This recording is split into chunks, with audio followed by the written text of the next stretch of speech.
প্রিয় দর্শক, ভারতের হাইকমিশনার প্রণয় বার্মাকে তলব করেছে এবং কি বলেছে সেরকম একটি নিউজ আজকে আমরা দেখেছি এবং সেখানে আসলে যে উদ্বেগের কথা যে শেখ হাসিনা উস্কানি দিচ্ছে এবং উস্কানি দিয়ে যে নির্বাচনকে সামনে রেখে বাংলাদেশের অস্থিতিশীল পরিস্থিতি ক্রিয়েট করতে যাচ্ছে সেটা নিয়ে আসলে বাংলাদেশ সরকার খুবই উদ্বিগ্ন। সেজন্যই প্রণয় বার্মাকে তলব করা হয়েছে এবং কি বলেছে সেটা আমরা একটু শুনি।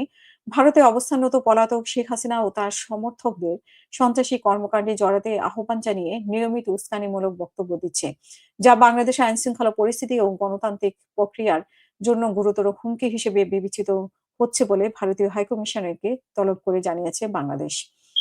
আজকেই দুপুরে ঢাকায় নিযুক্ত ভারতের হাইকমিশনার প্রণয় বার্মাকে তলব করেছে পররাষ্ট্র মন্ত্রণালয়। এদিন প্রণয় বার্মাকে বাংলাদেশের পক্ষ থেকে বলা হয় যে আসন্ন ত্রয়োদশ জাতীয় সংসদ নির্বাচন বানচালের উদ্দেশ্যে পলাতক শেখ হাসিনা ভারতে বসে তার সমর্থকদের উস্কানিমূলক বক্তব্য দিচ্ছে, উস্কানিমূলক এবং সন্ত্রাসী কর্মকাণ্ডে জড়াতে আহ্বান জানিয়ে বক্তব্য দিচ্ছে। তাকে এই ধরনের উস্কানিমূলক বক্তব্যের সুযোগ দেওয়ায় ভারত সরকারের প্রতি বাংলাদেশের গভীর উদ্বেগের কথা জানানো হয় এবং ভারতীয় হাইকমিশনারকে তলবের সময় ভারতের দ্রুততার সঙ্গে হাসিনা ও আসাদুজ্জামান খান কামালকে বাংলাদেশের বিচারিক কর্তৃপক্ষ কর্তৃক প্রদত্ত দণ্ডভোগের জন্য প্রত্যাবর্তনের আহ্বান জানিয়ে মতামত ব্যক্ত করেন, আহ্বান জানান। পররাষ্ট্র মন্ত্রণালয়ের বিজ্ঞপ্তিতে আরো বলা হয় যে সাম্প্রতিক সময়ে রাজনৈতিক নেতা শরীফ ওসমান হাদির উপর হত্যা চেষ্টার সঙ্গে জড়িত সন্দেহভাজনদের ভারতে পালিয়ে যাওয়া প্রতিরোধে